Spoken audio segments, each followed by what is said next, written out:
جو عملی طور پہ کر کے سکھاتا ہے، کوچ جو غلطیاں، جی، جو کوچ ہوتا ہے تو یہ مثال کے طور پہ کسی بھی ٹیم کا کوچ ہے تو وہ کسی بھی کھلاڑی کو اس کی خامیاں اور خوبیاں بتاتا ہے. پھر اسی طرح منٹور ہوتا ہے جو اپنی فیلڈ کا انتہائی ماہر ہوتا ہے اور کسی بھی فیلڈ میں اس کا اچھا خاصا وقت لگا ہوا ہوتا ہے اور وہ لوگوں کی رہنمائی کر رہا ہوتا ہے. یہ کچھ ہم نے دیکھا. پھر اس کے بعد جی آگے چلیں گے، ہم دیکھتے ہیں کہ اس کے بعد ہم نے یہ دیکھا کہ ٹرینر بننے کے پیچھے آپ کا محرک کیا ہے. بعض اوقات نا ہم لوگ کوئی بھی کام شروع کرتے ہیں تو ایک تو اس کا معاشرتی محرک ہوتا ہے. ہر بندہ معاشرے میں اپنی ایک شناخت چاہتا ہے اور وہ چاہتا ہے کہ لوگ مجھے کسی اچھے پیشے سے منسلک دیکھیں. تو وہ اس فیلڈ کی طرف آتا ہے یا کسی بھی فیلڈ کی طرف جاتا ہے تو وہ چاہتا ہے کہ میرے نام کے ساتھ کوئی اچھا عہدہ جو ہے تو وہ لگے. تو بعض لوگ اس وجہ سے بھی مطلب ٹریننگ کی طرف آتے ہیں. اور ایک ہوتا ہے پوشیدہ محرک، جو اصل محرک ہوتا ہے کسی کام کے پیچھے. تو ٹریننگ کے حوالے سے ہم نے یہ عرض کیا تھا کہ اصل جو محرک ہونا چاہیے وہ اللہ تعالیٰ کی رضا اور لوگوں کی اصلاح.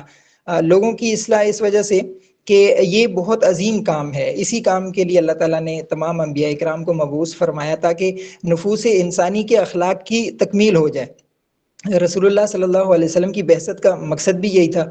جی، یہ تھا پوشیدہ محرک. ہم تاکہ اس کو بھی ہم دیکھ لیں کہ ہمارا پوشیدہ محرک کیا ہے. پھر ہم نے اس پہ بات کی تھی جی کہ جب تک آپ ایک اچھے استاد نہیں بنتے تب تک آپ ایک اچھے ٹرینر نہیں بن سکتے. تو گویا استاد ایک بنیاد ہے ٹرینر بننے کی. اور ہم نے اسی وجہ سے جو ہمارے اساتذہ ہیں یا ٹرینر ہیں تو ان کے لیے ہم نے شرط لگائی ہوئی ہے کہ اس کا کم از کم 3 سالہ تجربہ ہو، اس نے پڑھایا ہوا ہو. اور جب وہ مطلب اگر کسی کلاس میں اس نے نہیں پڑھایا ہوا، وہ چند ایک بچوں کو ڈیل نہیں کر سکتا تو وہ معلمین کو کیسے ڈیل کرے گا. تو ہم نے یہ ذکر کیا تھا کہ ٹرینر بننے سے پہلے ایک اچھا استاد بننا ضروری ہے. اچھا استاد کا لفظ میں نے اس وجہ سے اس میں ڈالا تھا، استاد تو ویسے اچھے ہی ہوتے ہیں لیکن ہم اگر دیکھیں ہم نے اپنی تمام تعلیمی کیریئر میں جو ایک آدھ خاص استاد ہوتا ہے نا جو ہمارے دل میں رچ بس جاتا ہے اور ہم چاہتے ہیں کہ ہم اس جیسا بنیں یا تمام اساتذہ کو اس جیسا ہونا چاہیے، تو وہ بہت کم لوگ ہوتے ہیں. جی اچھا، ان کے اندر کچھ صفات ہوتی ہیں جو ان کو منفرد اور الگ بناتی ہیں. اس حوالے سے ہم نے بات کی تھی اور ہم نے دیکھا تھا کہ ایک اچھے ٹیچر میں کیا صلاحیتیں ہوتی ہیں. تو ہم نے سب سے پہلے اس پہ بات کی تھی کہ اس کو نا اپنے سبجیکٹ پہ گرپ ہوتی ہے مضبوط، اور وہ جو بیان کرنا چاہ رہا ہوتا ہے تو وہ اس کی تمام جزیات سے واقف ہوتا ہے. اگر اس کو تمام جزیات پہ گرفت نہیں ہوگی اور وہ اس کو یعنی اچھے طریقے سے نہیں بیان کر سکتا ہوگا یا اس کی معلومات سے وہ کما حقہ واقف نہیں ہوگا تو وہ لوگوں کو کیا سکھائے گا. دوسرا ہم نے یہ ذکر کیا تھا کہ ایک اچھے استاد کی خاصیت یہ ہے کہ اس کے اندر بولنے کا ملکہ ہو، اچھے طریقے سے وہ اپنی بات کو سمجھا سکتا ہو، جو اس کے دماغ میں جو چیز چل رہی ہے وہ لوگوں تک پہنچا سکتا ہو. ایسا نہ ہو کہ اس کے دماغ میں کچھ اور چل رہا ہو لیکن الفاظ کچھ ہو ایسے ادا کر رہا ہو جو اس مفہوم کے یا تو مخالف چل رہے ہوں یا اس کا حق نہ ادا کر سکتے ہوں. تو ایک اچھے استاد میں یہ خصوصیت ہونی چاہیے. پھر ہم نے یہ کہا تھا کہ اس کے اندر سوشل جینیس ہونا چاہیے. وہ معاشرتی اعتبار سے لوگوں میں گھلنے ملنے والا ہو، لوگوں کو ساتھ لے کے چلنے والا ہو، لوگوں کے جو مسائل چل رہے ہوں ان سے واقف ہو. پھر ہم نے اس میں یہ ذکر کیا تھا کہ اچھا جو ٹیچر ہوتا ہے وہ ایک موٹیویٹر ہوتا ہے، لوگوں کو تحریک دلانے والا ہوتا ہے، شاگردوں میں ایک جوش اور جذبہ اور ایک ولولہ پیدا کرنے والا ہوتا ہے کہ وہ اپنے آپ کو بہتر سے بہتر بنانے کی کوشش کریں اور اپنے تعلیمی کیفیت کو پہلے سے زیادہ مضبوط اور بہتر بنائیں. پھر ہم نے یہ ذکر کیا تھا جی کہ ایک اچھا جو استاد ہوتا ہے وہ ایک ٹرو لرنر ہوتا ہے، ایک سیکھنے والا ہوتا ہے. اگر آپ 5 سال پہلے بھی جس طریقے سے پڑھا رہے تھے آج 5 سال گزرنے کے بعد بھی اسی طریقے سے پڑھا رہے ہیں تو گویا آپ نے کچھ نیا نہیں سیکھا. تو ایک استاد کی یہ خاصیت ہونی چاہیے کہ وہ کچھ نیا سیکھے اور نئے انداز سے پڑھانے کی کوشش کریں. پھر ہم نے یہ ذکر کیا تھا کہ اس کے اندر جو رویہ ہو وہ ترقی پسند رویہ ہو. اس پہ ہم نے پھر مزید ایک آگے سلائیڈ دیکھیں گے. ہم نے کچھ طریقے اس وقت ذکر نہیں کیے تھے، بس یہ بتایا تھا کہ ان کو پڑھ لیں اپنی ذات کو بہتر بنانے کے لیے یا ترقی پذیر اگر آپ کا مزاج ہے تو ان چیزوں کو دیکھ لیں اور ان پہ عمل کرنے والے بن جائیں. تو یہ انشاءاللہ آپ بعد میں بھی دیکھ سکتے ہیں. تو اس طرح کا رویہ ہونا چاہیے. پھر اس کے بعد جی ہم نے ذکر کیا تھا، جی آگے چلیں گے. جی اس کے بعد ہم نے ایک اچھے ٹرینر کی کچھ خصوصیات دیکھی تھیں جی، اس کے اندر کیا کیا کوالٹیز ہونی چاہیے. سب سے پہلے تو وہ ایک رول ماڈل ہوتا ہے، مطلب وہ ایک نمونہ ہے، لوگ اس کو کاپی کرنا چاہتے ہیں، یہ ہونا چاہیے اس کے اندر. اور یہ تبھی ہوتا ہے، ہم نے ذکر کیا تھا کہ جب وہ با کردار ہو. اگر اس کے اندر کردار ہوگا تو لوگ اس کو کاپی کریں گے، اگر کردار نہیں ہوگا، وہ اپنے معاملات میں ڈنڈی مارنے والا ہوگا، تو وہ کیسے لوگوں کی رہنمائی کرے گا. پھر ہم نے یہ ذکر کیا تھا کہ اس پیشے کو کوشش کریں کہ اپنا پروفیشن بنائیں. اور بہت خوش قسمت لوگ ہوتے ہیں جن کا پیشن اور پروفیشن ایک ہی بن جاتا ہے، لیکن اگر نہیں ہے تو اپنے اس شوق کو مرنے نہ دیں اور ساتھ ساتھ لے کے چلیں. پھر ہم نے بیسٹ کمیونیکیٹر کا ذکر کیا، جس کا ذکر پہلے ہو چکا. پھر ہم نے یہ ذکر کیا کہ وہ ماہر نفسیات بھی ہو، تاکہ لوگوں کی نفسیات کو سمجھ کر کے ان کے مطابق بات کر سکتا ہو. بعض اوقات ایسے ہوتا ہے کہ بات تو آپ ٹھیک کر رہے ہوتے ہیں، لیکن وہ اگلے بندے کی نفسیات کے مطابق نہیں ہوتی یا موقع محل کے مطابق نہیں ہوتی، تو آپ بجائے فائدے کے نقصان کر رہے ہوتے ہیں. پھر اسی طرح سبجیکٹ کمانڈ ہونی چاہیے آپ کو. پھر ایم اینڈ گول سیٹر ہونا چاہیے، اس کو پتہ ہو کہ میں نے لوگوں کی جو تربیت کرنی ہے یا لوگوں کو جس طرف لے کے جانا ہے اس کا طریقہ کار کیا ہوگا. پھر وہ ایک ہدف بناتا ہے کہ پہلی ٹریننگ میں یہ کرنا ہے، پھر آگے چل کے یہ کرنا ہے، پھر آگے چل کے یہ کرنا ہے. تو وہ اپنے اہداف بناتا ہے، ماہانہ، سالانہ، 5 سالہ. تو وہ اس طریقے سے چلتا ہے. پھر ہم نے یہ ذکر کیا تھا کہ اس کے اندر مثبت رویہ ہو. اس پہ تو ہم لوگوں کو سکھاتے ہیں، اس پہ زیادہ بات کرنے کی ضرورت نہیں ہے.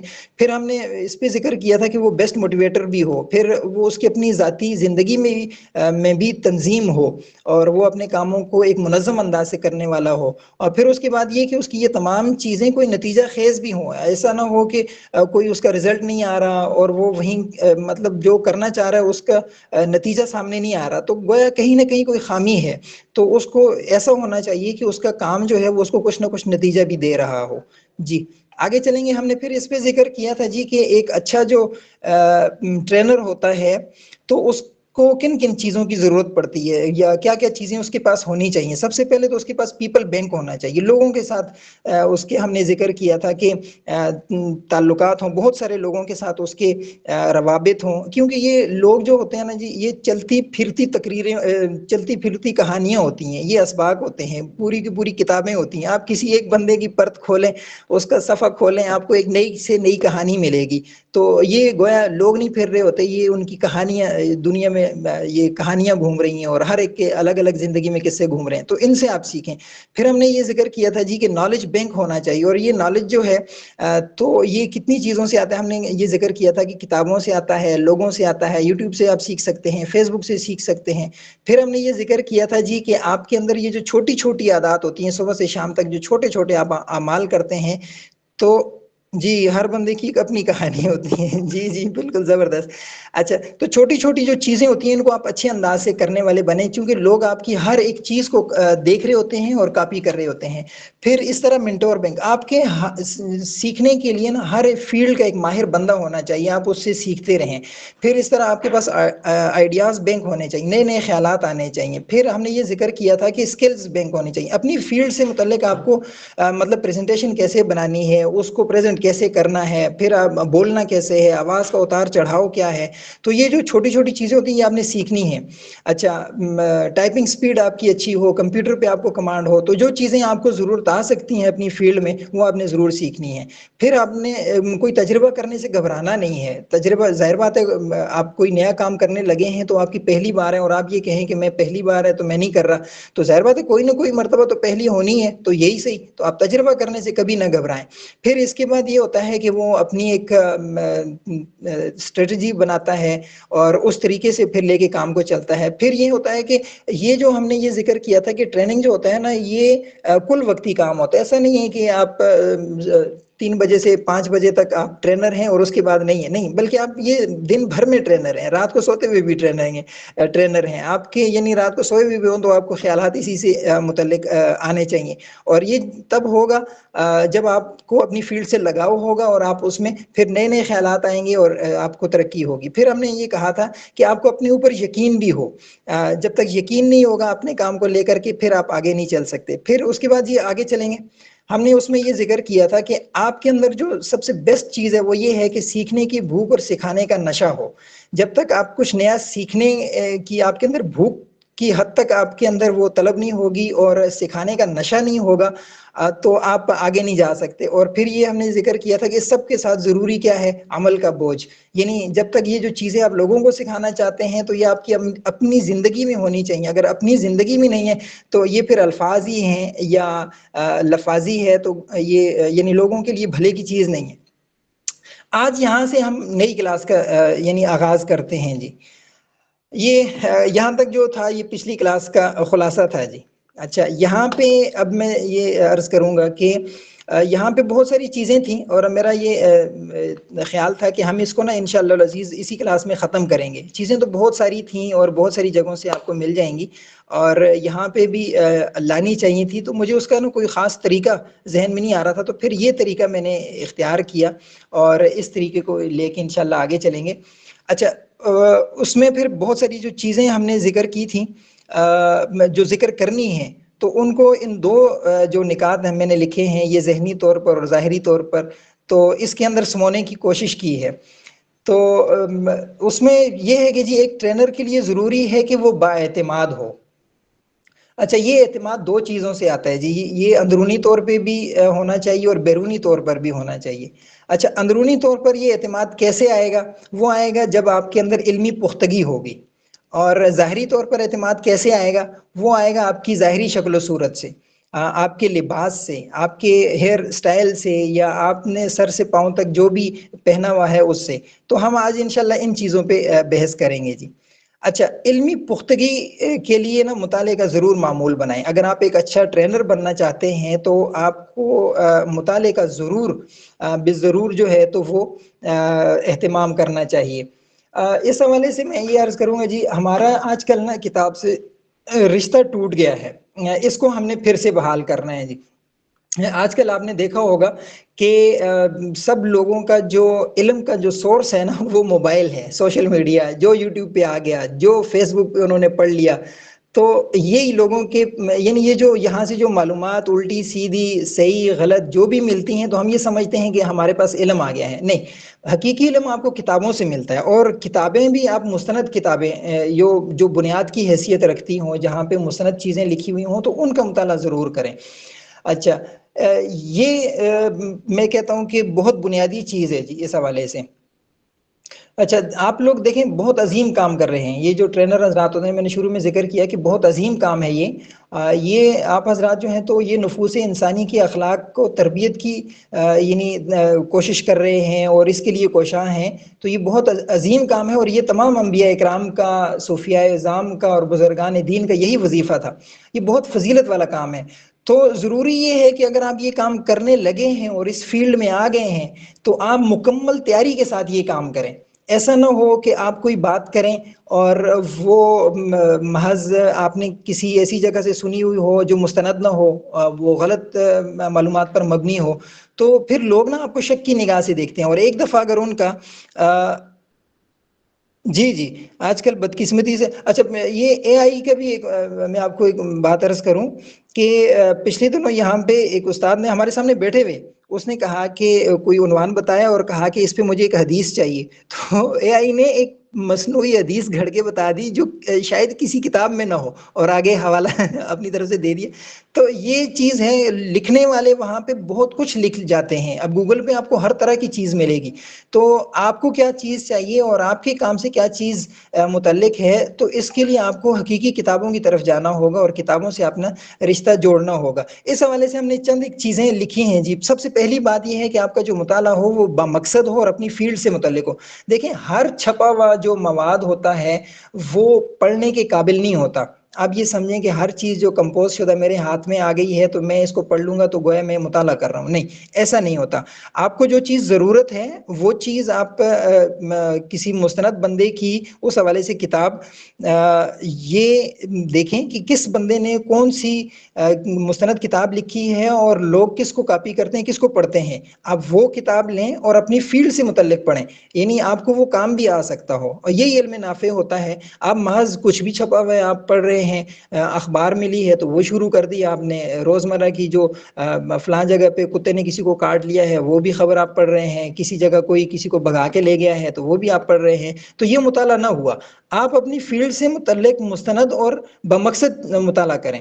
اچھا، پھر یہ کہ مکمل یکسوئی والا مطالعہ ہونا چاہیے، ایسا نہ ہو کہ 5-6 صفحے پڑھنے کے بعد آپ کو یاد آئے یار پتہ نہیں میں پڑھ کیا رہا تھا اور مجھے تو کچھ سمجھ نہیں آئی، پھر آپ کو پیچھے جانا پڑے۔ تو وہ جب آپ پیچھے جاتے ہیں تو اس کا مقصد یہ ہے کہ جو آپ نے اس وقت پڑھا تھا تو آپ کے دماغ میں کوئی اور ہی کہانی چل رہی تھی۔ تو ایسا نہ ہو، جب بھی آپ مطالعہ کرنے کے لیے بیٹھیں بھلے وہ تھوڑا سا ٹائم ہو لیکن مکمل یکسوئی والا ہو۔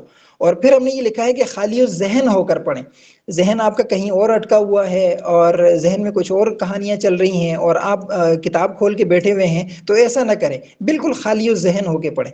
پھر ہم نے یہ بات لکھی ہوئی ہے کہ پرانے تصورات کو ختم کر کے مطالعہ کریں۔ اچھا، ہم کیا ہوتا ہے کہ بچپن سے لے کے ابھی تک بہت ساری چیزیں ہم نے یا تو دیکھی ہوئی ہوتی ہیں یا پڑھی ہوئی ہوتی ہیں یا سنی ہوئی ہوتی ہیں، تو اس سے ہمارا نا ایک نظریہ بن جاتا ہے اور کچھ تصورات ہم ذہن میں قائم کر لیتے ہیں۔ اب جب ہمارے ذہن میں پہلے سے کچھ تصورات ہیں تو ہم جب مطالعہ کرتے ہیں تو ہم نا وہ جو ابھی پڑھ رہے ہیں تو اس کو پرانی چیزوں پہ فٹ کرنے کی کوشش کرتے ہیں۔ یہ ہماری طرف سے بہت بڑی غلطی ہوتی ہے کہ ہم اپنے جو پرانے سیکھے ہوئے نظریات ہیں اس کے مطابق مطالعہ کر رہے ہیں، نہیں، بلکہ آپ پرانے تصورات کو ختم کریں اور یوں سمجھیں کہ پہلے سے میرا دماغ خالی ہے۔ اب بچے دیکھیں نا، بچے ایسے ہوتے ہیں کہ ان کا ذہن پہلے سے یعنی وہ سادہ تختی کی طرح ہوتا ہے، نئی سلیٹ کی طرح ہوتا ہے، تو وہ اس کے اوپر کچھ نہیں ہوتا۔ اب وہاں سے جو چیز وہ نئی پڑھتے ہیں یا دیکھتے ہیں یا سنتے ہیں تو اس کا پھر ایک نقش بیٹھ جاتا ہے اور وہ کچھ نیا سیکھ لیتے ہیں۔ اور ہم میں یہ ہوتا ہے کہ ہم پہلے سے ایک چیز ہم نے اپنے اس میں رکھی ہوئی ہے ذہن میں اور پھر اس کے مطابق مطالعہ کیے جا رہے ہیں، یہ بہت غلط بات ہے۔ اب دیکھیں، اگر کوئی ایک گلاس ہے اور اس میں پانی بھرا ہوا ہے اور آپ اس میں مزید پانی ڈالنا چاہیں تو آپ کو لازماً وہ پہلے گلاس خالی کرنا پڑے گا۔ اگر وہ بھرے ہوئے پانی میں آپ مزید اوپر سے پانی ڈالے جا رہے ہیں تو وہ ظاہر بات ہے وہ باہر ہی گرے گا، تو اس کا کوئی فائدہ نہیں ہوگا۔ تو اس لیے جب بھی مطالعہ کرنے کے لیے بیٹھیں تو پرانے تصورات کو تھوڑا سا سائڈ پہ رکھ کے مطالعہ کریں۔ پھر ایک چیز یہاں پہ بحیثیت استاد مطالعہ کریں۔ یہ چیز میں نے 7 habits of highly effective people میں پڑھی اور وہاں پہ دیکھی، مقدمے میں مصنف نے یہ لکھا ہوا تھا کہ اس کتاب کو نا آپ بحیثیت استاد مطالعہ کریں۔ تو استاد جو ہوتا ہے وہ تمام طلباء کی نفسیات کو یا جو اس کے شاگرد ہوتے ہیں ان کی نفسیات کے مطابق جو ہے نا مطالعہ کر رہا ہوتا ہے کہ میں اگر یہ بات ان کو پڑھاؤں گا تو پہلی بات تو یہ ہے کہ وہ سمجھیں گے کس طریقے سے، یعنی سمجھانے کا میرا انداز کیا ہوگا۔ دوسرا یہ کہ اگر اس پہ کوئی اعتراض اٹھ سکتا ہو تو میں نے اس چیز کو کیسے ہینڈل کرنا ہے۔ تو یہ چیز تبھی آتی ہے جب آپ ایک استاد کی حیثیت سے مطالعہ کرتے ہیں۔ لیکن اگر آپ ایک طالب علم کو دیکھ لیں تو طالب علم کا مقصد صرف یہی ہوتا ہے کہ میں مطالعہ کر لوں، میرے یہ 4-5 صفحے ہیں میں نے ان کو بس دیکھ لینا ہے، اور اس کے ذہن میں یہ نہیں ہوتا کہ میں جب یہ سناؤں گا تو مجھ سے کوئی سوال پوچھے گا یا نہیں ہوگا، نہیں، بس وہ صرف اس نے مطالعہ کرنا ہوتا ہے۔ تو ایک استاد کے مطالعہ کرنے میں اور ایک طالب علم کے مطالعہ کرنے میں بہت فرق ہوتا ہے۔ تو آپ نے کوشش یہ کرنی ہے کہ جب بھی کوئی چیز پڑھے بھلے وہ تھوڑی سی ہو لیکن اس کو بحیثیت استاد اس کا مطالعہ کرنا ہے۔ پھر اگلی چیز یہ ہے کہ حاصل مطالعہ نوٹ کریں۔ آپ نے کوئی بہت اچھی کتاب پڑھ لی اور بہت زبردست چیز آپ کے سامنے سے گزر گئی، لیکن وہ پڑھنے کے بعد آپ نے الماری میں رکھ دی اور ذہن میں بس یہی خاکہ بنا لیا کہ بس بہت شاندار کتاب تھی جی، ماشاءاللہ مصنف نے اس کا حق ادا کر دیا اور یہ ہو گیا وہ ہو گیا، لیکن حاصل مطالعہ لکھا نہیں، تو وہ کچھ عرصے بعد نا ظاہر بات ہے آج کل بہت تیزی کا زمانہ ہے تو وہ چیزیں ذہن سے مٹ جاتی ہیں، ان کو دوبارہ دیکھنے کی ضرورت پڑتی ہے۔ تو اس کے لیے ضروری یہ ہے کہ آپ حاصل مطالعہ اپنی ایک الگ کاپی میں نوٹ کر لیا کریں، اور اگر ممکن ہو تو باقی ساتھیوں سے بھی شیئر کر لیں۔ جب آپ اس کو شیئر کر لیتے ہیں یا اس کو لکھ لیتے ہیں اور دوبارہ اس کو وقتاً فوقتاً دیکھتے رہتے ہیں، مہینے بعد 2 مہینے بعد، کبھی کبھار اگر ضرورت نہیں پڑی تو سال بعد دیکھ لیتے ہیں، تو وہ چیز ایک نئے انداز سے آپ کے سامنے آتی ہے اور آپ بھی حیران ہوتے ہیں کہ یار یہ 1 سال پہلے میں نے یہ چیز پڑھی تھی، مجھے آج کل ضرورت آ رہی ہے۔ تو حاصل مطالعہ ضرور نوٹ کریں۔ پھر اس کے بعد یہ ہے کہ انڈر لائن کرنا یا سنانا، اس کا آگے میں نے ایک قاعدہ لکھا ہے کہ اہم، زیادہ اہم یا اہم ترین۔ اس چیز کو تھوڑا سا سمجھنے کی ضرورت ہے جی۔ ہم جب کوئی بھی کتاب پڑھ رہے ہوتے ہیں تو کچھ چیزیں ہمارے سامنے آتی ہیں اہم، ہمیں لگتا ہے کہ یہ چیز ہمیں زندگی میں ضرورت پیش آ سکتی ہے، تو ہمیں چاہیے کہ ہمارے پاس اس وقت ایک پینسل ضرور ہو، ہم اس کے یعنی نیچے ایک لائن لگا دیں کہ یہ چیز اہم ہے۔ اور اگر کوئی چیز اس سے بھی زیادہ اہم ہے، یعنی اس سے اگلے درجے کی ہے، تو اس کے لیے ضروری یہ ہے کہ ہم اس صفحے کے جو سائڈ پہ جو حاشیہ انہوں نے چھوڑا ہوتا ہے، جو سادی سی جگہ 1 آدھ انچ کی انہوں نے چھوڑی ہوتی ہے، بعض میں کم و بیش ہوتی رہتی ہے، لیکن وہاں پہ جائیں آپ اور وہاں پہ اس سے متعلق اسٹار ڈال دیں، کوئی نشان ڈال دیں، پلس کا یا ضرب کا یا کسی بھی طرح کا کوئی نشان ڈال دیں، اور یا چھوٹا سا کوئی نوٹ لکھ دیں وہاں پہ کہ یہ چیز اہم ہے اور یہ مجھے کسی اور وقت میں فائدہ دے سکتی ہے۔ اگلی چیز ہے جی اہم ترین، اگر کوئی چیز ایسی ہے جو آپ کو عملی زندگی میں یا اپنے کسی بھی کام کے حوالے سے زیادہ ضرورت آ سکتی ہے، تو آپ یوں کریں کہ اس کتاب کے شروع میں یا آخر میں ایک آدھ صفحہ انہوں نے جلد والوں نے چھوڑا ہوتا ہے، وہاں پہ لکھ لیں، صفحہ نمبر لکھ لیں، اور جو بات آپ نے نوٹ کی ہے اس کا ہلکا سا اشارہ وہاں پہ لکھ دیں کہ یہ چیز اس کتاب کے فلاں صفحے پر مجھے مل سکتی ہے اور یہاں پہ موجود ہے۔ تو یہ قاعدہ ضرور رکھیں جی، اہم، زیادہ اہم اور اہم ترین۔ اچھا، اس کے بعد یہ ہے کہ مصنف کی طرح ہو کر سوچنا۔ اس حوالے سے وہی جو ہم نے پہلے بات کی کہ پرانے تصورات کو ختم کر کے مطالعہ کرنا، کچھ بات تو وہاں سے ذہن میں آ گئی ہوگی، لیکن جو مصنف سمجھانا چاہ رہا ہے، جو پوری تھیم ہے جس کی غرض سے اس نے کتاب لکھی ہے، اس کو سمجھنے کی کوشش کریں کہ مصنف کیا کہنا چاہ رہا ہے۔ ایک تو یہ ہے کہ ہم اپنے پرانے تصورات پر ان معلومات کو یا ان چیزوں کو فٹ کرنے کی کوشش کریں، دوسرا یہ کہ ہم ذرا مصنف کی جگہ پر جا کر کے سوچیں کہ وہ کیا کہنا چاہ رہا ہے۔ اس سے آپ کو بہت زیادہ یعنی کتاب کو سمجھنے میں مدد ملے گی۔ پھر یہ ہے کہ اس پر تنقیدی رائے بھی قائم کریں۔ ایسے نہ ہو کہ آپ لکیر کے فقیر بن جائیں اور جو مصنف نے لکھا ہو آپ آنکھیں بند کر کے کہیں کہ نہیں بالکل اس نے ٹھیک لکھا ہے، اس کے بارے میں کوئی دوسری رائے ہو نہیں سکتی۔ تو آپ کوئی دلیل پکڑیں اور اس دلیل کی بنیاد پہ اس پہ کوئی تنقیدی رائے قائم کریں اور اپنے پاس محفوظ کر لیں، تاکہ جب کبھی اس پہ تبصرہ کرنا ہو، تجزیہ پیش کرنا ہو، تو آپ کے پاس یہ بات ہو کہ انہوں نے یہ بات لکھی تھی لیکن مجھے اس بات سے اختلاف ہے اور اس بات کو ایسے ہونا چاہیے۔ جی آگے چلتے ہیں۔ اچھا، اس حوالے سے جو ہماری چونکہ بات چل رہی تھی ایک اچھا ٹرینر بننے کے حوالے سے، تو کچھ مفید مشورے ہیں جی۔ پہلا یہ کہ کبھی اپنی دلچسپی کے مضمون سے باہر نہ نکلیں۔ اچھا، یہ اس دن بھی بات آئی تھی کسی کلاس میں کہ ہم میں سے ہر شخص ہر فن مولا بننے کی کوشش کرتا ہے، لیکن شاید پوری یہ مثال انہوں نے سنی نہیں ہے کہ ہر فن مولا ہر کم وچ رولا۔ اب دیکھیں، ہر بندہ سب کام نہیں کر سکتا، اور نہ دنیا جہاں کے جتنے بھی مضامین ہیں وہ بیان کر سکتا ہے۔ ہر بندے کی ایک لمٹ ہوتی ہے، بعض چیزوں میں اس کو دلچسپی زیادہ ہوتی ہے اور اس کی معلومات زیادہ ہوتی ہیں، مطالعہ زیادہ ہوتا ہے، یا فزیکلی وہ کچھ ایسے لوگوں کے ساتھ اٹھتا بیٹھتا ہے کہ بعض چیزوں کا اس کے پاس علم زیادہ ہے لیکن بعض چیزوں کا اس کو علم نہیں ہے۔ اب مثال کے طور پہ میں اگر جاؤں اور بینکنگ سے متعلق کوئی لیکچر کسی یونیورسٹی میں پیش کروں تو میرے وہ فیلڈ ہی نہیں ہے، مجھے پتہ ہی نہیں ہے، تو میں وہاں جا کے کیا کروں گا؟ ٹھیک ہے، ایک اپنی حد تک میں کسی اور مضمون میں بول سکتا ہوں، لیکن کیا ہر مضمون بیان کر سکتا ہوں؟ نہیں، ایسا نہیں ہوتا، اور یہی ہر شخص کے بارے میں ہوتا ہے۔ آپ جب ٹریننگ کے شعبے میں آنا چاہتے ہیں تو ٹریننگ میں تو بیسیوں نہیں سینکڑوں مضامین ہیں، تو آپ کیا کیا بیان کریں گے؟ تو اس کے لیے ضروری ہے کہ آپ اپنے لیے 3 4 5 یا 10 تک اگر آپ کے اندر صلاحیت ہے تو ملتے جلتے 10 مضمون تیار کریں اور ان پر اتنی تحقیق کریں اور ان پر اتنا آپ کا مطالعہ ہو اور اتنی آپ نے ویڈیوز دیکھی ہوئی ہوں اور آپ نے ان کے ماہرین سے آپ نے ملاقاتیں کی ہوئی ہوں، ان سے بحث مباحثہ کیا ہو، تو پھر آپ کے کام میں نا ایک پختگی آئے گی، اور آپ پھر اس کے بارے میں جب بھی بات کرنے لگیں گے تو آپ کو کوئی جھجک محسوس نہیں ہوگی، آپ بلا تکلف اس پہ بات کر لیں گے۔ لیکن اگر آپ کا وہ دلچسپی کا مضمون نہیں ہے اور آپ نے اس پہ زیادہ مطالعہ بھی نہیں کر رکھا اور اس کے بارے میں زیادہ جانتے بھی نہیں ہیں، اور آپ اس پہ گئے ہیں جی کسی کو ٹرین کرنے کے لیے، اور 2 4 سوالات آئے ہیں تو آپ وہاں پہ چپ ہو گئے ہیں، یا پھر آپ نے جواب میں کوئی ایسی غیر معقول یا غیر مستند بات کر دی ہے جو لوگوں نے اس کو محسوس کر لیا کہ ان کا اپنا مطالعہ نہیں ہے، تو سوچیں اس کا کیا یعنی تاثر جائے گا۔ تو اس کے لیے ضروری ہے کہ اپنی دلچسپی کے مضمون سے باہر نہ نکلیں۔ ہم نے اس میں دیکھا، کافی عرصے سے میں موٹیویشنل حضرات کو سنتا رہتا ہوں، پاکستان کے، انڈیا کے، تو ہر ایک کی نا اپنی اپنی ایک فیلڈ ہے۔ کوئی کاروبار میں بہت ماہر ہے، کوئی نفسیات کے حوالے سے ماہر ہے، کوئی بچوں کی تربیت کے حوالے سے ماہر ہے، کچھ کسی اور حوالے سے ماہر ہیں، کچھ طلباء کی مشکلات کو حل کرنے کے حوالے سے ماہر ہیں، اچھا اس کے حوالے سے کچھ ایسے ہیں کہ سوشل کیسے بننا ہے اس حوالے سے، کچھ لائف سٹائل کے حوالے سے۔ تو ہر ایک کی نا یہ ایک خاص فیلڈ ہوتی ہے، اور جب بھی کسی ایک خاص فیلڈ سے متعلق ہمارے ذہن میں آتا ہے کہ اس پہ ہمیں کسی کو سننا چاہیے، تو ہمارے ذہن میں ایک ہی بندہ آتا ہے کہ بھئی یہ بندہ اس فیلڈ میں ماہر ہے اور اس کو سننا چاہیے۔ تو یہ تبھی ہو سکتا ہے جب آپ نے اس فیلڈ میں اچھا خاصا کام کیا ہوا ہو۔ تو اس لیے یہ بہت غور کی بات ہے جی کہ کبھی اپنی دلچسپی کے مضمون سے باہر نہ نکلیں۔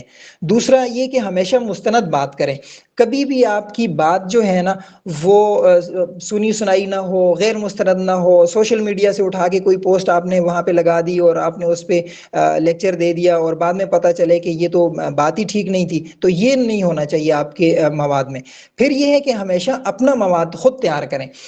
کچھ ایسی چیزیں ہوں جی ضروری، مثال کے طور پہ کسی کو مثبت ذہنیت سے متعلق جو ہے تو بہت زیادہ اس کا شوق بھی ہے، ذوق بھی ہے، اس کا مطالعہ بھی ہے، تو آپ اپنی ایک پریزنٹیشن تیار کریں اور اس حوالے سے یعنی پتہ ہو سب کو کہ بھائی یہ بندہ اس فیلڈ میں ماہر ہے اور اس پہ اچھے سے بات کر سکتا ہے، اور ان کا پریزنٹیشن بھی اپنی بنی ہوئی ہے، اس پہ وہ بول بھی اچھا سکتے ہیں، تو اس سے کیا ہوتا ہے کہ ایک خود اعتمادی آ جاتی ہے۔ اچھا پھر یہ ہے کہ اپنی غلطیوں سے سیکھیں۔ ظاہر بات ہے جی، اب جب بھی ہم کوئی نیا کام کرنے لگتے ہیں تو اس میں غلطیاں ہوتی ہیں۔ اب خواتین کی مثال لے لیں، اگر وہ انہوں نے کھانا پکانے کا سیکھا ہو تو پہلی دفعہ لازماً انہوں نے سالن خراب کیا ہوگا، یا آٹا گوندنا شروع کیا ہو یا روٹی پکانا، تو پہلی دفعہ ان سے وہ گول روٹی نہیں بنتی۔ آہستہ آہستہ بندہ سیکھتا ہے اور آہستہ آہستہ کرتا ہے۔ تو ٹریننگ میں بھی ایسے ہی ہوتا ہے، کوئی ٹرینر پہلی دفعہ جائیں اور وہ یہ کہے کہ میں پہلی دفعہ ہی بہت کامیاب قسم کی پریزنٹیشن دے دوں یا بہت زبردست تقریر کر لوں، تو ایسے نہیں ہوتا۔ آپ نے سیکھنا ہوتا ہے۔ میں ایک مثال عرض کیا کرتا ہوں کہ قاسم علی شاہ صاحب ابھی آج کہاں کھڑے ہیں ٹریننگ کے شعبے میں، ان سے کوئی بھی بے خبر نہیں ہے۔ شروع میں وہ ایک لفظ استعمال کرتے ہوتے تھے، جونسا، یعنی یہ جونسا ہے نا، تو یہ جونسا کا لفظ بہت زیادہ ان کی گفتگو میں آتا تھا۔ ایک دفعہ ان کی پیج پہ میں بہت شروع سے یعنی 2016 سے 15 سے ان کو سننے لگا ہوں، تو ایک دفعہ ان کے پیج سے ایک پوسٹ آئی کہ قاسم علی شاہ صاحب کے بیانات کا انگلش میں ترجمہ ہونا چاہیے یا نہیں ہونا چاہیے۔ تو نیچے کمنٹ میں دیکھ رہا تھا تو اس پہ کسی نے لکھا ہوا تھا باقی تو ٹھیک ہے، لیکن یہ لفظ جونسا کا کیا ترجمہ ہوگا۔ تو کہنے کا مقصد یہ ہے کہ ابھی آج کل ان کی گفتگو سنیں تو کہیں بھی آپ کو یہ لفظ جونسا نہیں ملے گا۔ جو بتانے کا مقصد ہے، لوگ اپنی غلطیوں سے سیکھتے ہیں، ٹھیک ہے۔ آپ جو غلطیاں پہلی دفعہ کرتے ہیں، آپ نے کوئی بات رکھی کہ لوگوں کے سامنے اور بعد میں احساس ہوا کہ یہ بات تو ایسے نہیں کرنی چاہیے تھی، اس بات کو یا ایسے بھی بیان کیا جا سکتا تھا، اس وقت مجھ سے غلطی ہو گئی، تو دوسری مرتبہ آپ کبھی بھی ایسی حرکت نہ کریں کہ وہ جو غلطی ایک دفعہ دہرائی جا چکی ہے دوبارہ نہ کریں۔ تو ظاہر بات ہے کامل اکمل تو کوئی ہے نہیں، تو ٹرائی ماریں گے ایک دفعہ اور پھر جب کام غلط ہو جائے گا پھر اس سے سیکھیں اور دوسری دفعہ پھر وہ غلطی نہ ہو۔ یہ انسان کی خوبی ہوتی ہے کہ وہ اپنی غلطیوں سے سیکھتا ہے۔ پھر اس کے بعد میں نے یہ لکھا ہوا ہے کہ جی چپ رہنا سیکھیں۔ اچھا آپ حیران ہوں گے کہ بات ہو رہی ہے ایک اچھا ٹرینر بننے کے حوالے سے اور یہاں پہ لکھا ہوا ہے کہ چپ رہنا سیکھیں، تو یہ بالکل عجیب بات نہیں ہو گئی؟ تو اس حوالے سے یہ عرض کرنا تھا کہ ہمیشہ بولنا اور اناپ شناپ کچھ بھی منہ میں آئے تو بولتے رہنا یہ ضروری نہیں ہوتا۔ آپ جب بھی بولیں کام کا بولیں۔ اور اس حوالے سے یہ بھی ہے کہ جب آپ چپ رہتے ہیں نا تو لوگوں کو سن رہے ہوتے ہیں، اور سننے سے، دیکھنے سے، ان کا مشاہدہ کرنے سے آپ کو بہت ساری چیزیں نئی سمجھ میں آتی ہیں، اور جب نئی نئی چیزیں سمجھ میں آتی ہیں تو اگلی دفعہ جب آپ کوئی بات رکھتے ہیں تو اس میں اپنا ذاتی تجربہ رکھتے ہیں، تو بہت کچھ آپ کو سیکھنے کو ملتا ہے۔ پھر اسی طرح یہ ہے کہ جب آپ ٹریننگ دے رہے ہوں تو وہاں پر بھی ہمیشہ بولنا ہی ضروری نہیں ہوتا۔ یہ ورکشاپ کے دوران لوگوں کو بھی سننا ہوتا ہے، اور یہ لوگوں کو سننا تبھی ہو سکتا ہے جب آپ چپ کریں گے تو لوگ بولیں گے نا۔ تو درمیان میں لوگوں کو بولنے کا موقع دیں، لازماً وہ کوئی ایسا نقطہ، کوئی ایسی پوائنٹ کی بات بتا دیں گے جو پہلے آپ کے ذہن میں نہیں ہوگی۔ کئی دفعہ ایسے ہوا کہ ہم نے کوئی بات رکھی اور بعد میں ایسے ہوا کہ لوگوں نے جب اس کے بارے میں اپنے خیالات کا اظہار کیا تو ہمیں وہ باتیں نوٹ کرنی پڑیں، اور پھر آ کر کے دوبارہ ان کو نئے سرے سے ڈیزائن کرنا پڑا۔ تو یہ چیز ہوتی ہے جی کہ آپ نے کہیں کہیں چپ بھی کرنا ہوتا ہے۔ پھر اس کے بعد یہ ہے کہ جی مشق ضرور کریں۔ مشق بہت ضروری ہے اس فیلڈ میں، جتنا بھی آپ کو وقت ملے تو آپ مشق ضرور کریں۔ اس حوالے سے میں ذاکر نائک صاحب کا ایک واقعہ رکھوں گا۔ میں نے ان کا ایک انٹرویو سنا، تو انہوں نے بتایا ہوا تھا کہ میں ایک تقریر کی تیاری کے لیے جب پہلے اس کو لکھ لیتا ہوں تو شیشے کے سامنے کھڑے ہو کے 150 دفعہ پڑھتا ہوں.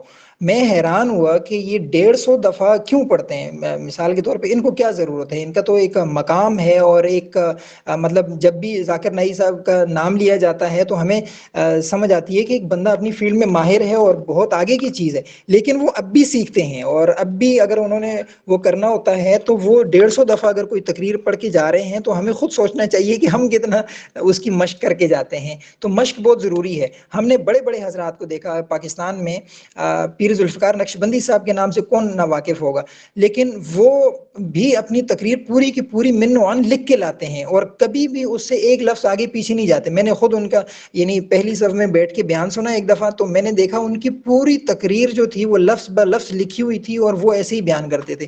اور اسی طرح ہم نے، اور یہ مفتی حسن صاحب نے بٹل میں ہم نے پڑھا، اور وہاں کے جو خطیب صاحب تھے مفتی آفتاب شاہ صاحب، تو وہ ہمارے استاد بھی تھے، میں نے بھی ان سے پڑھا، حسن صاحب نے بھی پڑھا. تو وہ بھی جب بیان کرنے لگتے تھے یا کوئی چیز انہوں نے پیش کرنی ہوتی تھی تو لفظ بہ لفظ لکھی ہوتی تھی. تو یہ کوئی عیب نہیں ہے کہ آپ لکھا ہوا پڑھ رہے ہیں یا کچھ کر رہے ہیں. یہ تو گویا آپ کو اپنی فیلڈ سے محبت کی یعنی گویا ایک نشانی ہے کہ آپ اس کے لیے اتنی محنت کرتے ہیں اور سب کچھ لکھ کے لاتے ہیں اور اس کو پھر ایسے پیش کرتے ہیں. بعض اوقات نہیں لکھتا بندہ تو وہ بھول بھی جاتا ہے. بہرحال آپ کیا کریں کہ اس کو لکھ کے لے آئیں. اچھا، ایک چیز اس حوالے سے میں ایک اور ذکر کر دوں کہ یہ ایک مصنف ہیں گلیڈ ویل، اور ان کا شمار جو ہوتا ہے تو ان مصنفین میں ہوتا ہے جن کی معلومات کی بنیاد نہ وہ ڈیٹا ہوتا ہے. تو وہ اپنی کتاب ہے ان کی ٹپنگ پوائنٹ، اگر کسی نے پڑھی ہوئی ہو تو بتا دیجیے، اگر نہیں پڑھی ہوئی تو پڑھ لیں کبھی. تو اس میں انہوں نے لکھا ہے کہ یہ ان کے الفاظ ہیں جو میں ابھی پڑھنے لگا ہوں، کہ میں نے دنیا کے کامیاب ترین لوگوں کو پڑھا ہے، 1000 سالہ بایوگرافیز کو پڑھا ہے، اور میں گارنٹی دیتا ہوں کہ دنیا میں کوئی بھی بندہ اس وقت تک کامیاب نہیں ہو سکتا جب تک کہ وہ 10,000 خالص گھنٹے اپنے مقصد میں صرف نہیں کرتا. اور یعنی 10,000 گھنٹے اگر آپ کسی کام میں لگا لیں، کسی بھی کام میں کوئی بھی فیلڈ ہو، تو آپ اس کے ماہر بن جاتے ہیں. اچھا، 10,000 گھنٹے اگر سمجھ میں نہیں آ رہے تو ایک اور قاعدہ کلیہ میں قاعدہ بتا دیتا ہوں کہ اگر کسی بھی کام میں بہتری لانی ہو تو کہتے ہیں کہ 20 گھنٹے خالص کر کے، یعنی اس میں کوئی اور مشغولیت نہ ہو، آپ کی کوئی اور کام نہ ہو، آپ کی توجہ بٹی ہوئی نہ ہو، تو صرف 20 گھنٹے خالص اس کام کو دے دیں تو آپ اس میں ماہر ہو جائیں گے. لیکن اس کے لیے شرط یہ ہے کہ ساتھ ساتھ میں 4 کام ضرور کریں. پہلا کام یہ کریں کہ کسی ماہر سے رہنمائی ضرور لیں جو اس فیلڈ کا ماہر ہو. دوسرا یہ کریں کہ بقدر ضرورت تحقیق خود کریں. اگر خود تحقیق نہیں کی اور آپ بس سیکھنے چلے گئے اور بنیادی طور پر بھی آپ کو معلومات نہیں ہے تو آپ کچھ سیکھ نہیں پائیں گے. پھر اس کے بعد یہ ہے کہ عملی کام ضرور کریں، اور اس کے بعد یہ ہے کہ 40 منٹ 1 مہینے تک روزانہ اس کام کو دیں، تو انشاءاللہ آپ دیکھیں گے کہ آپ اپنی فیلڈ میں ماہر ہو جائیں گے. اچھا، اس کے بعد ہم دوسری چیز کی طرف آتے ہیں جی، جو کافی دیر سے آپ سلائیڈ دیکھ رہے ہیں کہ آپ کا ظاہری حلیہ کیسا ہو. ہم نے شروع میں عرض کیا تھا نا کہ ٹرینر کو چاہیے، جی ٹرینر کو چاہیے کہ وہ با اعتماد ہو. تو اعتماد ہم نے ذکر کیا تھا کہ 2 چیزوں سے آتا ہے، ایک علم سے آتا ہے اور دوسرا آتا ہے جی آپ کے لباس سے. لباس کیسا ہو، یہاں پہ تو یہ 6 شرائط لکھی ہوئی ہیں جی، یہ تو سب کو پتہ ہے اور الحمدللہ مسلمانوں کو اس کا اہتمام بھی ہوتا ہے. سب سے پہلے تو یہ ہے کہ اس کا سطر ڈپا ہوا ہو، دوسرا یہ کہ وہ لباس اتنا چست اور پتلا نہ ہو کہ اس کے جسم کی نمائش ہوتی ہو. پھر اسی طرح مشابہت سے بچیں کہ کوئی مرد عورتوں والا اور عورتیں مردوں والا لباس نہ پہنیں.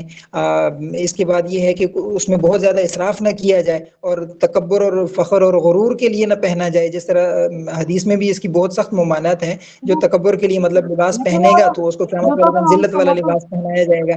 پھر اس کے بعد یہ ہے کہ لباس میں غیر مسلموں کے ساتھ مشابہت نہ ہو. اچھا، مفتی صاحب سے میں ایک گزارش کروں گا جی، اگر مجھے سن پا رہے ہیں تو تھوڑا سی رہنمائی کیجیے گا کہ یہ جو پینٹ شرٹ ہے، یہ ابھی میرے ذہن میں آیا کہ بعض ممالک میں ان کے علماء بھی پینٹ شرٹ پہنتے ہیں، تو کیا آج کل کے زمانے میں یہ مشابہت ہے یا نہیں ہے غیر مسلموں کے ساتھ؟ تو تھوڑا سا رہنمائی کیجیے گا. اچھا، بہرحال آگے یہ ہے کہ مردوں کے لیے خالص ریشمی لباس نہ ہو، خالص سرخ نہ ہو، زرد نہ ہو اور سبز نہ ہو اور زعفران میں رنگا ہوا نہ ہو، تو اس طرح کی کچھ لباس جن کو ناپسند کیا گیا ہے تو وہ نہ پہنے. یہ سلوار قمیض سے متعلق ہے، باقی چیزیں اس میں شامل نہیں ہیں. اچھا، اس حوالے سے ایک بندہ ہے جی، ان کا بڑا کام ہے، سوشل میڈیا پہ بھی آپ ان کو سن سکتے ہیں کبھی. اس حوالے سے اگر آپ نے اپنے ڈریسنگ پہ کام کرنا ہو تو بہت آپ کے لیے مفید رہے گا. وہ ہیں جی حامد سعید صاحب. انہوں نے پہلے باہر کے ممالک میں کام کیا، اب وہ پاکستان میں لوٹے ہیں اور یہاں پہ کام کر رہے ہیں. تو انہوں نے ایک فارمولہ نکالا ہے جی 5 P's آف ڈریسنگ کے حوالے سے. تو یہ میں نے اسی وجہ سے اس کو ایسے ہی لکھا ہے. تو اگر ان کا اہتمام کیا جائے تو یہ چونکہ کسی ایک کے ساتھ خاص نہیں، یعنی مردوں کے لیے بھی اور خواتین کے لیے بھی یہ یکساں استعمال ہو سکتا ہے. ورنہ خواتین کے لیے چونکہ میرا زیادہ آئیڈیا نہیں ہے. یہ کسی کا مائک کھلا ہوا ہے جی، یہ اگر بند کر دیں گے تو بہت نوازش ہو جائے گی. ایسے میں سے بات کر لو، ایک بار پہلے کنورسیشن کر کے تو آج کرے گا میں 4000 تک نا یہ 5000. کسی کا مائک کھلا ہوا ہے، یہ بند کر دیں گے. شکیل صاحب اگر آپ مجھے سن پا رہے ہیں تو مائک اگر آف ہو جائیں. اچھا، تو میں یہ عرض کر رہا تھا کہ چونکہ خواتین کے حوالے سے مجھے کوئی زیادہ سینس نہیں ہے، مردوں کے حوالے سے ہے، لیکن یہاں پہ یہ جو چیزیں ہیں تو یہ عمومی ہیں، یہ سب کے ساتھ استعمال ہو سکتی ہیں. سب سے پہلی چیز ہے جی، پہلے پی سے وہ ہے پگمنٹیشن. اس کو آپ کلرنگ بھی کہہ سکتے ہیں کہ آپ کا جو چہرے کا رنگ ہے وہ آپ دیکھیں کہ کس میں زیادہ گلو کرتا ہے، کس میں زیادہ نکھر کے سامنے آتا ہے. آپ تھوڑا سا کہیں کپڑے خریدنے جائیں تو ان کو اٹھا کر کے اپنے چہرے پہ لگائیں اور دیکھیں کہ آپ اس میں کیسے لگ رہے ہیں. تو ایسے نہ ہو کہ کوئی عجیب سا رنگ آپ کا سامنے آ رہا ہو، اور ہر رنگ ہر بندے پہ سوٹ نہیں کرتا، وہ کسی کسی پہ سوٹ کرتا ہے. تو اس کے لیے تھوڑا سا اس چیز کو دیکھ لیں. بعض لوگ بہت کوشش کرتے ہیں جی کہ وہ ان کے بالوں کا رنگ کیا ہے اس کے مطابق کپڑے خریدتے ہیں، یا ان کی آنکھوں کا کلر کیا ہے تو اس کے مطابق کپڑے خریدتے ہیں. تو بہرحال اس حوالے سے یہ ہے کہ اپنے ذاتی رنگ کو تھوڑا سا دیکھ لیں کہ آپ کی جسامت کیسی ہے، جسم کا رنگ کیسا ہے، تو اس کے مطابق کپڑے خریدنے کی کوشش کریں. پھر یہ ہے کہ اپنی جسامت کے حساب سے میرا چونکہ قد نہیں، جسامت تھوڑی سی پتلی ہے، اور میں اگر بہت زیادہ مہنگے کپڑے اور کھلے کپڑے مطلب جے ڈاٹ پہ اگر میں گیا ہوں اور وہاں پہ میں نے دیکھا کوئی بہت زبردست کوئی کرتا لگا ہوا ہے اور میں وہاں سے خرید لیتا ہوں، لیکن جب وہ میں پہنوں اور وہ ایسا لگے کہ جس طرح ہینگر پہ کپڑے لٹکائے ہوئے ہیں تو یہ بڑا عجیب سا لگے گا. تو اپنی جسامت دیکھنی چاہیے کہ مجھے کیسی فٹنگ والا کپڑا اچھا لگتا ہے. جو یعنی جسامت میں کمزور حضرات ہیں اور جو موٹے حضرات ہیں تو وہ اپنی جسامت کو ضرور دیکھیں، اس کو نظر انداز نہ کریں. اچھا، پھر اس پہ ہے کہ پرسنالٹی کو بھی آپ ضرور دیکھ لیں کہ میری شخصیت کیسی ہے، اور اس شخصیت کے حساب سے آپ کپڑے خریدیں. اچھا، پھر یہ ہے کہ عہدے کے مطابق آپ باس ہیں تو آپ کے کپڑوں سے لگنا چاہیے کہ آپ باس ہیں، اور اگر آپ کسی کے فالوور ہیں تو آپ کے لباس سے لگے کہ آپ فالوور ہیں. پھر اس کے بعد یہ ہے کہ آپ پیشے کے مطابق دیکھیں کہ آپ کا پیشہ کیا ہے. آپ نے دیکھا ہوگا کہ ہم جب بچوں کو اگر ٹیبلو بھی کروا رہے ہوتے ہیں نا تو ان کو جو عہدہ ہم نے دیا ہوتا ہے، کسی کو انجینئر بنایا ہوتا ہے، کسی کو ڈاکٹر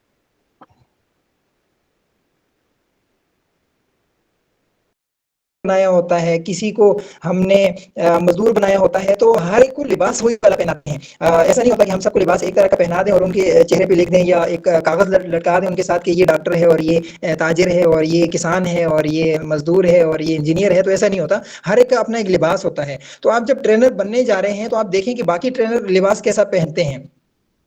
سفید سلوار کرتا پہن لیں، اوپر نیلا ویسٹ کوٹ اگر آپ پہن لیں تو یہ سب سے زیادہ مناسب رہتا ہے ٹیچر حضرات کے لیے، اور یہ لباس ہوتا ہے. کالا ویسٹ کوٹ بھی پہنا جا سکتا ہے سفید لباس کے ساتھ. اس کے علاوہ اور بھی، میں یہ نہیں کہہ رہا کہ باقی لباس نہیں جچتے، لیکن دیکھ لینا چاہیے کہ کیا چیز مناسب ہے اور کیا چیز مجھے جچتی ہے، اور میرے پیشے کے اعتبار سے کیا چیز مناسب ہے، مجھے اس پہ کام کرنا چاہیے. اچھا، میرا ویسے ارادہ یہ تھا کہ ڈریسنگ پہ ہم انشاءاللہ مستقل ایک کلاس رکھیں گے اور اس میں تفصیل سے ان چیزوں کو ذکر کریں گے. یہاں ویسے آ گیا تھا جی، صحیح لکھا ہوا ہے، گرمی میں ویسٹ کوٹ نہیں پہننا چاہیے، بالکل ٹھیک لکھا ہوا ہے. لیکن کہیں ایسی ویسی لگا ہوا ہو تو آپ پہن سکتے ہیں، کوئی ایشو نہیں ہے. اچھا، یہاں تک پہنچنے کے بعد اب ہم ذکر کرتے ہیں جی کہ آپ کی ٹریننگ سے کیا کیا یعنی فوائد لوگوں تک ہونے چاہیے. آپ نے ٹریننگ دے دی کہیں پہ، اور اس کے بعد یہ ہے کہ سب سے پہلے یہ ہے کہ جو ٹریننگ آپ نے دی ہے، بنیادی چیز یہ ہے کہ لوگوں کی معلومات میں اضافہ ہو. آپ وہی گھسی پیٹی اور کوئی پرانی معلومات نہ لے کے لوگوں کے سامنے گئے ہوں، کوئی نئی چیز ان کے سامنے ضرور گئی ہو اور وہ ان کی معلومات میں اضافے کا باعث ہو۔ اگر آپ نے پرانی معلومات رکھی ہیں اور اس میں ان کی معلومات میں کوئی اضافہ نہیں ہوا تو گویا آپ نے ٹرین نہیں کیا ان کو۔ پھر یہ ہے کہ آپ کی گفتگو عمل پر ابھارنے والی ہو، پھر یہ ہے کہ لوگوں کی سوچ کو تبدیل کرنے والی ہو، اور آپ کی گفتگو میں نا عوام کی مشکلات کا حل ہو۔ اگر یہ چیزیں ہیں تو گویا آپ نے ایک اچھا لیکچر دیا ہے اور اچھی بات کی ہے۔ اچھا، یہ ٹریننگ کے حوالے سے 5 Ws والا ایک فارمولا میں نے لکھا ہے، یہ چیزیں ہماری ٹریننگ میں بھی ہیں، اسی یعنی چیزیں یہی ہیں لیکن ان کا انداز تھوڑا سا اور ہے۔ تو یہ 5W کا ہم نے خیال رکھنا ہوتا ہے جی۔ سب سے پہلے یہ تو یہ دیکھیں کہ ٹریننگ کا مقصد کیا ہے، جو ادارہ ہم سے ٹریننگ کروا رہا ہے ان کا بنیادی مقصد کیا ہے۔ وہ چاہتے ہیں کہ اساتذہ اپنے کام سے محبت کرنے والے بن جائیں، تو ہم نے لازماً اس چیز کو اپنے ذہن میں رکھنا ہوگا کہ یہ چیز ان کے اندر پیدا ہو جائے۔ اچھا، پھر ایسا ہو کہ شرکاء کون کون ہیں، مطلب آپ اگر کسی اسکول میں اگر ٹریننگ دینے گئے ہیں یا کوئی محلے کے لوگ ہیں، مسجد میں مقتدی ہیں، ان کے سامنے کوئی بات کرنے لگے ہیں اور معلمین حضرات ہیں آپ کے سامنے، تو آپ کی گفتگو میں لازماً فرق آنا چاہیے۔ جب شرکاء تبدیل ہوں گے، مثال کے طور پہ اگر کوئی چھوٹے بچے ہیں ان کے سامنے بات رکھنی ہے تو ظاہر بات ہے کچھ اور انداز ہونا چاہیے، اگر بڑے حضرات ہیں تو ان کے سامنے کچھ اور آپ کا لہجہ اور آپ کا انداز ہونا چاہیے۔ پھر اسی طرح آپ کا مواد کیا ہوگا، یہ بھی بہت ضروری چیز ہے جی۔ اب دیکھیں اس حوالے سے میں ایک چھوٹی سی چیز عرض کر دوں کہ ہماری جو دینی تعلیمات ہیں نا، قرآن اور حدیث، اس میں تمام علوم ہیں، لیکن مسئلہ کیا ہے کہ مسئلہ یہ ہے کہ ہمیں ان کو موجودہ حالات کے ساتھ ریلیٹ کرنا نہیں آتا، ان کو متعلق کرنا نہیں آتا کہ اس دور میں ہم اس چیز کو کیسے بیان کر سکتے ہیں۔ اور میں یہ سمجھتا ہوں کہ یہ اس دور کا سب سے بڑا چیلنج ہے کہ ہم 1400 سال پرانی جو تعلیمات ہیں ان کو جدید پیرائے میں کیسے بیان کر سکتے ہیں اور ان کو کیسے یہاں پہ لا سکتے ہیں، حالانکہ وہ ہماری زندگی کا حصہ ہوتی ہیں اور ہم نے اسی کے مطابق عمل کرنا ہوتا ہے۔ لیکن اگر ہم یہ چاہیں کہ نہیں، وہی خالص مولویانہ اور پرانا انداز لے کر کے ہم چلیں اور اسی کے مطابق لوگ ہمیں سنیں، تو ایسا نہیں ہے۔ اب خود دیکھ لیں کہ جمعے والے خطبے میں لوگ کتنے حاضر ہوتے ہیں، آپ نے دیکھا ہوگا کہ صرف آخری 5 منٹ میں 10 منٹ میں لوگ پہنچتے ہیں، جب خطیب صاحب پورے کا پورا ایک بیان کر چکے ہوتے ہیں، اس کے پیچھے پوری ایک تمہید گزر چکی ہوتی ہے اور تفصیلی گفتگو پہلے ہو چکی ہے، اب وہ آخر میں خلاصہ سنتے ہیں اور چلو بھائی نماز کا وقت ہو گیا۔ تو آپ نے کیا کرنا ہے کہ تھوڑا سا اگر اس چیز کو تھوڑا سا اچھے انداز سے آپ نے وہ کر لیا، اس کو پریزنٹیشن کی شکل دے دی، آپ نے اس میں جدید چیزوں کا استعمال کر لیا، تو آپ کی ٹریننگ کہیں سے کہیں پہنچ جائے گی۔ پھر یہ ہے کہ ٹریننگ کب دینی ہے، اس حوالے سے میں ایک بات عرض کروں جی کہ ہمارے ایک استاد جی تھے، انہوں نے ایک دفعہ ہمیں آ کے یہ بتایا کہ جب آپ کو کسی کمپنی والے یہ کہیں نا، جو عملے کے لوگ ہوں، کہ آپ کبھی عملے کے حقوق پہ بات کریں، تو آپ کہہ رہے تھے کہ آپ کبھی نہ کریں، اور اب اگر کبھی مالک کہہ رہا ہو کہ آپ مالک کے حقوق کے متعلق بات کریں تو آپ کبھی نہ کریں، کیونکہ اس وقت نا ان کی کوئی کہانی چل رہی ہوتی ہے اور آپ پھر جب گفتگو کرتے ہیں تو پھر ایک بیلنس نہیں رہتا۔ تو آپ تھوڑے دن رک جائیں اور پھر اس کے بعد آپ محتمم صاحب کی اور اساتذہ کی اور سب کی کلاس لے لیں، لیکن یہ تب ہوگا جب آپ کو اس چیز کی سینس آ جائے، ورنہ جیسے آپ کو کوئی کہے گا جی مالک کے کیا حقوق ہیں، آپ فوراً شروع ہو جائیں گے، تو وہ پھر مالک یا وہ جو محتمم ہوگا وہ اپنے حق میں اس بات کو لے رہا ہوگا اور اساتذہ کی حق تلفی ہو رہی ہوگی۔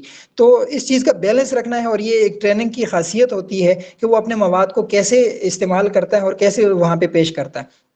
اچھا، ٹریننگ کب دینی ہے، یہ بھی ایک ہنر ہے کہ آپ کو پتہ ہو کہ کون سا وقت مناسب ہے کون سی ٹریننگ کے لیے۔ جس طرح کہ ابھی اسی کلاس کو لے لیں، ہم نے درمیان میں 1.5-2 مہینے صبر کیا، اس وقت نہیں رکھی کہ وہاں پہ اس وقت دور کسی اور چیز کا چل رہا تھا۔ اچھا، ٹریننگ کہاں رکھنی ہے، اب مسجد میں ہوگی تو اس کا الگ ایک ماحول ہوگا، اگر وہ کسی حال میں ہوگی تو اس کا ایک الگ ماحول ہوگا، تو اس سے بھی فرق پڑتا ہے یہ کہاں ہونی ہے۔ تو یہ کچھ چیزیں تھیں جی، آگے چلتے ہیں۔ اچھا، آخر میں ایک یہاں پہ ایک سوال ہوگا جی، یہ سوال اس کا ایک دو ساتھی، اگر حسن صاحب مجھے سن رہے ہیں آپ، شکیل صاحب آپ سن رہے ہیں؟ جی جی جی جی، یہ آپ ٹریننگ کی فیلڈ میں آنے کے بعد کہاں رہتے ہیں جی؟ ٹریننگ کے فیلڈ میں آنے کے بعد مطلب جگہ کی بات جی کر جی، رہے ہیں کہاں یا رہتے ہیں آپ؟ کس لیول کی بات کر رہے ہیں آپ؟ جی جی جی، جگہ کی بات کر رہا ہوں۔ جگہ تو راولپنڈی ہے۔ جی جی، آگے چلیں، دوسرا سوال بھی آپ سے ہی پوچھ لیتے ہیں۔ اچھا جی، آپ کیا کماتے ہیں؟ دوسرا سوال ہے آپ کیا کماتے ہیں جی آپ؟ بس یہی جو سب کماتے ہیں، کچھ تھوڑا بہت. جی جی جی اچھا، میں زیادہ تفصیلات میں نہیں جاؤں گا. ٹھیک ہو گیا جی، بہت شکریہ آپ کا، بہت شکریہ بہت شکریہ. میں یہ کہنا چاہ رہا تھا جی، ٹریننگ کی فیلڈ میں آنے کے بعد اگر آپ لوگوں کے دلوں میں نہیں رہتے نا تو آپ کہیں نہیں رہتے، اور اگر آپ دعائیں نہیں کماتے تو کچھ نہیں کماتے. یہ فیلڈ ایسی ہے جی کہ آپ نے لوگوں کے لیے کام کرنا ہے، ان کے بھلے کی بات کرنی ہے اور لوگوں کے دلوں میں رہنا ہے. ٹھیک ہے، تو اور اگر آپ نے نا ان کی بھلے کی کوئی بات کر لی ہے یا ان کا کوئی فائدہ ہو گیا ہے تو آپ ان کی دعاؤں میں، جس طرح ہم نے کئی ساری ٹریننگز میں دیکھا کہ لوگ ہاتھ اٹھا کے آپ کے لیے دعا کرتے ہیں، اور کئی سارے میسیجز ہم نے گروپ میں بھی شیئر کیے کہ لوگ آپ کے لیے دعائیں کر رہے ہوتے ہیں کہ فری میں اتنا کچھ آپ سکھا رہے ہیں، اللہ تعالیٰ آپ کو سلامت رکھیں. وہ سوال تو ویسے ہی آپ سے پوچھنے کے لیے تھا کہ تھوڑی سی توجہ ہو جائے اور تھوڑی سی اہمیت پیدا ہو جائے باقی لوگوں کے ذہنوں میں، ورنہ یہ مقصد نہیں تھا کہ آپ کوئی غلط جواب دیں اور ہم آپ کی تصحیح کریں. نعوذ باللہ، ہماری ایسی کبھی نیت اور ارادہ نہیں ہو سکتا، چونکہ آپ سے ہمارا تعلق اور واسطہ ایسا ہے کہ آپ کا نام لیتے ہوئے ہمیں آسانی رہتی ہے، یہ مفتی حسن صاحب کا.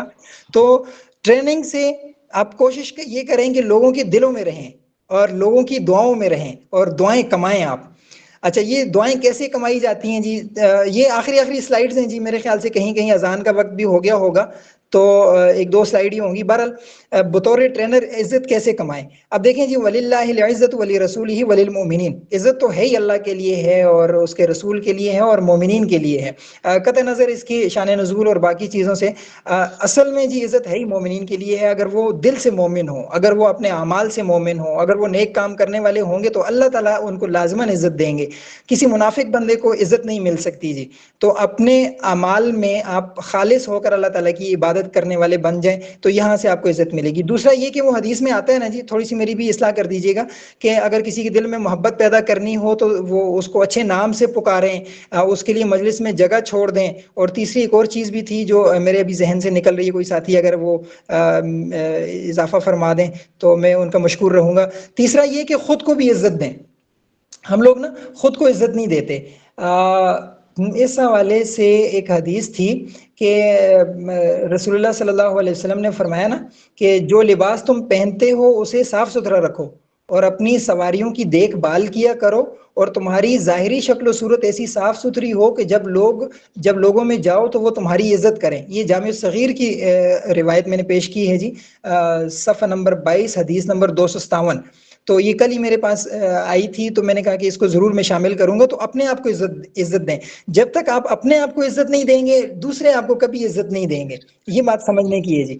اچھا، لوگوں کو عزت دینے سے جو چیز آپ کو چاہیے ہوتی ہے وہ آپ نے لوگوں کو دینی ہوتی ہے اور وہ پھر لوٹ کے آپ کی طرف آتی ہے. آپ نے اگر اس دور میں اپنے سگے بچوں سے بھی عزت کمانی ہے نا جی تو پہلے آپ نے ان کو عزت دینی ہوگی. وہ ہمارا دور ہوتا تھا بچپن والا، بڑے 2-4 تھپڑ لگا کے بھی عزت کما لیتے تھے اور ان کی عزت ہمارے دلوں میں رہتی تھی. آج کل اگر اپنے بچوں سے بھی عزت کمانی ہے نا جی تو ان کو عزت دینی پڑے گی.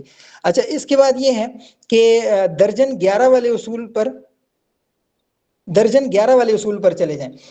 اس کا یہ مطلب ہے جی، اس کی اصل تفصیل تو قاسم علی شاہ صاحب اکثر اپنے لیکچرز وغیرہ میں بتاتے رہتے ہیں. وہ ایک بندے کی ان کے پاس ایک سٹوری آئی تھی کہ اس کے ہاں درجن 11 ہوتا تھا اور سب سے زیادہ رش اس کے پاس لگی ہوتی تھی.